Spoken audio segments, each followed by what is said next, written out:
السلام علیکم ورحمۃ اللہ وبرکاتہ۔ امید ہے آپ سب بھائی اور بہن خیر و عافیت سے ہوں گے۔ آج کا بھی ایک شارٹ کلپ ہے۔ یہ واقعہ بڑا سبق آموز ہے، ہم اس سے بڑا سبق حاصل کر سکتے ہیں کہ اگر ہم اللہ سبحانہ و تعالیٰ کی بات کو مانیں گے، کیونکہ ہم نے کلمہ پڑھا ہے، ایمان کا مطلب بھی یہ ہے، اور اللہ کے پیارے رسول سیدنا محمد رسول اللہ صلی اللہ علیہ وآلہ وصحبہ وسلم کی سنتوں کے مطابق زندگی بسر کریں گے تو ہماری زندگی میں سکون ہوگا، اور بظاہر شرعی احکامات میں جو مشقت ہے، حقیقت میں وہ راحت ہے، حقیقت میں اس میں لذتیں چھپی ہوئی ہیں، مگر اس کے لیے ایک ڈسپلنڈ زندگی کی ضرورت ہوتی ہے کہ انسان اپنے آپ کو سمجھائے کہ میں نے کلمہ پڑھا ہے، اللہ سبحانہ و تعالیٰ اس کائنات کے مالک اور خالق ہیں، اللہ رب العزت واجب الوجود ہیں، اللہ سبحانہ و تعالیٰ ہر وقت ہر جگہ موجود ہیں جیسے ان کی شان ہے، اللہ سبحانہ و تعالیٰ کا دیکھنا اتنا کامل ہے کہ وہ اپنی پوری کائنات کو دیکھ رہے ہیں اور ان کے دیکھنے میں کوئی خلل نہیں آتا۔ اللہ رب العزت کا سننا اتنا کامل ہے کہ وہ بیک وقت پوری کائنات کی گفتگو سن رہے ہیں، تسبیح اور حمد بھی سن رہے ہیں، کلام پاک کی تلاوت بھی سن رہے ہیں، سیاہ ستہ کی احادیث مبارکہ کی تلاوت بھی سن رہے ہیں، اور اپنی نافرمانی کی باتیں بھی سن رہے ہیں، اور ان کا سننا اتنا کامل ہے کہ سننے میں کوئی خلل نہیں آتا۔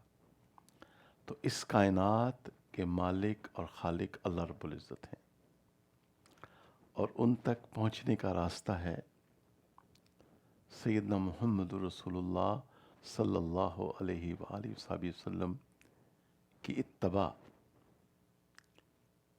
ان کے طریقہ کے مطابق زندگی بسر کی جائے تو اس سے اللہ والے، خواہ وہ مشرق میں رہتے ہوں یا مغرب میں، شمال میں رہتے ہوں یا جنوب میں، ان کی زندگی میں سکون ہوتا ہے، حالات ان کے اوپر بھی آتے ہیں۔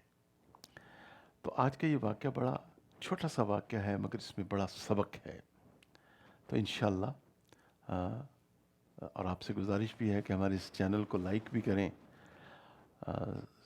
اور زیادہ سے زیادہ شیئر بھی کریں اور سبسکرائب بھی کریں، انشاءاللہ صدقہ جاریہ کی نیت سے۔ اعوذ باللہ من الشیطان الرجیم، میں اللہ کی پناہ مانگتا ہوں شیطان سے جو مردود ہے۔ شیطان کو اللہ تعالیٰ نے ہمیشہ کے لیے رد کر دیا، اس میں کوئی خیر نہیں، لہٰذا ہم شیطان کی بات نہ مانیں۔ بسم اللہ الرحمن الرحیم، میں شروع کرتا ہوں اللہ کے نام سے جو بڑا مہربان اور رحم والا ہے۔ جب ہم توبہ کرتے ہیں، استغفار کرتے ہیں تو اللہ تعالیٰ کی رحمت ہماری طرف متوجہ ہوتی ہے، اور ہر جائز شرعی کام، اچھا کام دائیں ہاتھ سے کرنا چاہیے۔ ام للانسان ما تمنا فللہ الآخرۃ والاولی، صدق اللہ و مولانا العظیم۔ اللہم صلی علی سیدنا محمد وعلی آل سیدنا محمد وبارک وسلم۔ اللہم صلی علی سیدنا محمد وعلی آل سیدنا محمد وبارک وسلم۔ اللہم صلی علی سیدنا محمد وعلی آل سیدنا محمد وبارک وسلم۔ اس آیت کی تفسیر میں علماء نے لکھا ہے کہ کہ کیا انسان کے لیے ہر وہ چیز ہے جس کی وہ تمنا کرے؟ کوئی بھی صاحب عقل اس بات کو قبول نہیں کر سکتا کہ اس کی ہر خواہش پوری ہو، چونکہ انسان کمزور ہے، مخلوق ہے۔ یقیناً کامیابی عقائد کی درستگی اور اعمال صالحہ پہ موقوف ہے، ٹھیک ہے؟ تو جب ہم اللہ رب العزت کو راضی کرتے ہیں تو اللہ سبحانہ و تعالی ہمیں آخرت میں جنت عطا فرمائیں گے۔ جنت سبحان اللہ اللہ تعالیٰ کی رضا کی جگہ ہے۔ جن کلمہ گو مسلمانوں نے اپنے رب کو راضی کیا، اپنے رب کی بات مانی، تو اللہ تعالیٰ ان سے اتنے خوش ہوں گے کہ ان کو جنت عطا فرمائیں گے۔ جنتیوں کا چہرہ 14ویں رات کی طرح، چاند کی طرح چمکے گا۔ سبحان اللہ، بہت خوبصورت ہوں گے جنتی لوگ، اور ان کی خوبصورتی اتنی ہو جائے گی کہ ہر شخص یوسف ثانی معلوم ہوگا۔ ہماری کلمہ گو مسلمان بہنیں جو حجاب کرتی ہیں، ماشاءاللہ، جو تقوی و طہارت کی زندگی بسر کرتی ہیں،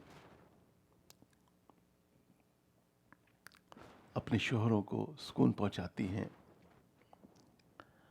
وہ اتنی خوبصورت ہو جائیں گی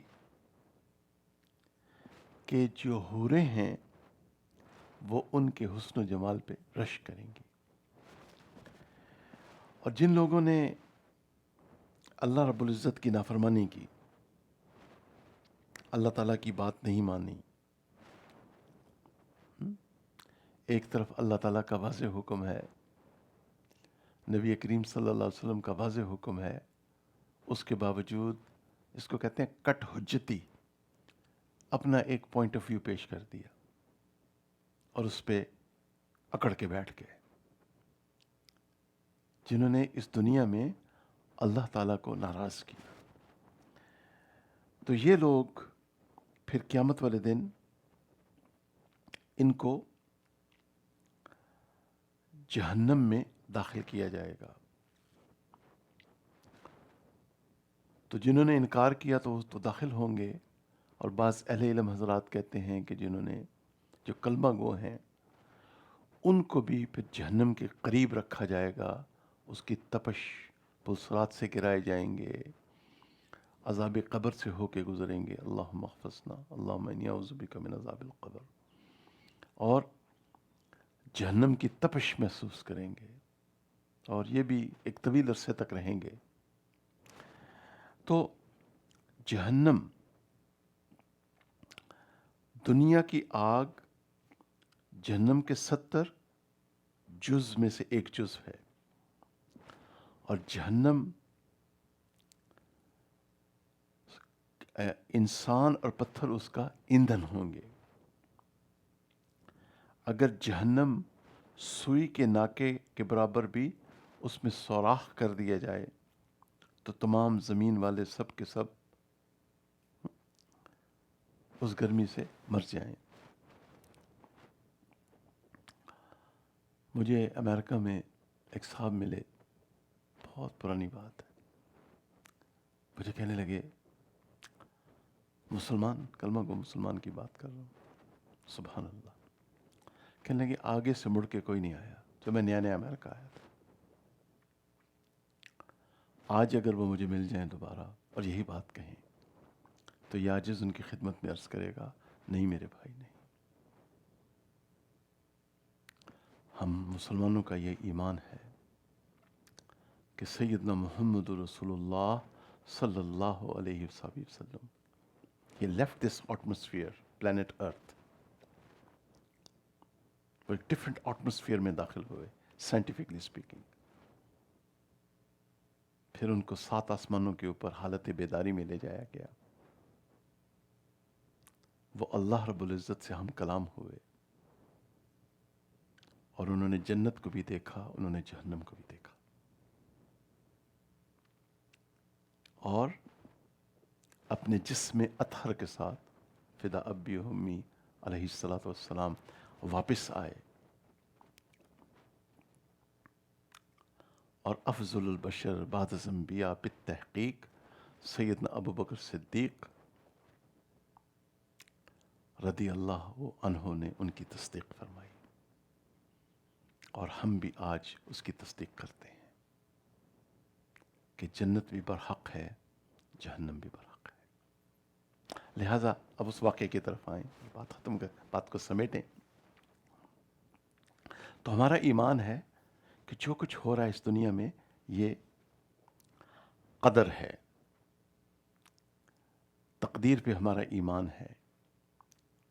آمنت باللہ، ہم اللہ پہ ایمان لائے، وملائکتہ، اس کے فرشتوں پہ ایمان لائے، وکتبہ، اس کی کتابوں پہ ایمان لائے، قرآن برحق ہے، سیاہ ستہ کی ساری احادیث برحق ہیں،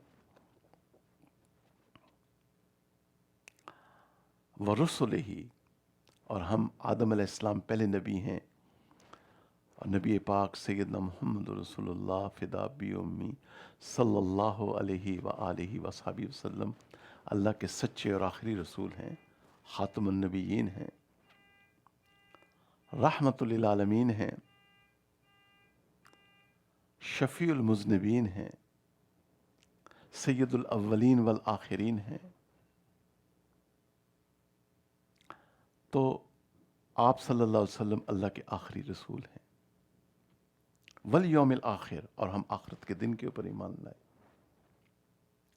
والقدر خیرہ و شرہ من اللہ تعالی، اور اچھی اور بری تقدیر کے اوپر ایمان لائے، کہ اس دنیا میں جو کچھ خیر کی نسبت اللہ تعالیٰ کی طرف کی جاتی ہے، اور شر کی نسبت اپنی ذات اور نفس اور شیطان کی طرف کی جاتی ہے، مگر ہو سب کچھ اللہ کی مشیت کے مطابق ہے۔ والقدر خیرہ و شرہ من اللہ تعالی والبعث بعد الموت، اور ہم موت کے بعد دوبارہ اٹھائے جائیں گے۔ تو قدر اور تقدیر کی دو قسمیں ہیں، ایک ہے مبرم، یہ تو تبدیل نہیں ہوتی، یہ لکھی جا چکی ہے، قلم خشک ہو چکے ہیں۔ ایک ہے معلق، اس کا تعلق میرے اور آپ کے اچھے اور برے اعمال کے ساتھ ہے۔ ایک شخص صبح فجر کے لیے اٹھتا ہے، سنت کے مطابق مقامی مسجد میں جا کے نماز ادا کرتا ہے، اس کا سارا دن سکون اور عافیت کے ساتھ گزر جائے گا، سچ بولتا ہے، جھوٹ سے بچتا ہے، لوگوں کے حقوق ادا کرتا ہے، لوگوں کے ساتھ اچھے اخلاق سے پیش آتا ہے، بجائے کسی کلمہ گو مسلمان کی غیبت کرنے کے اس کی عدم موجودگی میں اس کے اوصاف اور خوبیاں بیان کرتا ہے۔ تو اس کی زندگی میں سکون آ جائے گا۔ تو اب وہ واقعہ سنیں آپ، چھوٹا سا واقعہ ہے مگر بہت سبق آموز ہے، بہت ساری باتیں سمجھ میں آ جائیں گی۔ سیدنا موسیٰ علیہ الصلوۃ والسلام کے پاس ایک شخص آیا اور اس نے عرض کیا، اے اللہ کے پیارے رسول، یا رسول اللہ، یا کلیم اللہ، دعا فرمائیں کہ میں پرندوں کی اور حیوانات کی جو زبان ہے اس کو سمجھ سکوں۔ موسیٰ علیہ السلام نے دعا فرما دی، اللہ تعالیٰ نے قبول فرمائی۔ اب یہ صبح کو اٹھا، اس نے ہڈی پھینکی، مرغا بھی جھپٹا اور کتا بھی، اور مرغا بازی لے گیا۔ تو کتے نے کہا کہ دیکھ، میں نے ساری رات ڈیوٹی کی ہے۔ تو مرغے نے کہا، میں مؤذن ہوں، میں صبح اٹھتا ہوں، اذان دیتا ہوں، آج اس کا گھوڑا مرے گا، میری فیلنگ یہ ہے۔ اس نے جب سنی تو یہ سمارٹ بن گیا، بات غور کریں، بہت کچھ سمجھ میں آ جائے گا۔ اس نے فوراً جا کے گھوڑا بیچ دیا، اور بڑا خوش ہوا کہ مجھے پرندوں کی زبان سمجھ میں آتی ہے، حیوانات کی بات زبان سمجھ میں آتی ہے، اور میں کتنا سمارٹ ہوں اور میں کتنا انٹیلیجنٹ ہوں۔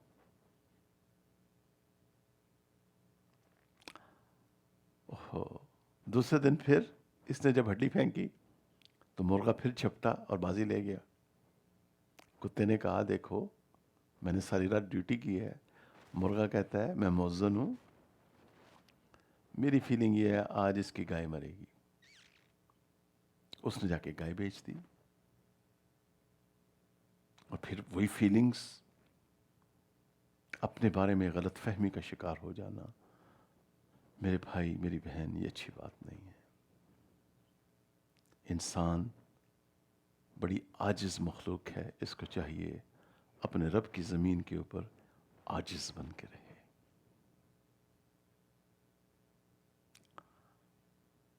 اب تیسرے دن جب اس نے ہڈی پھینکی تو مرغا پھر ہڈی لے گیا،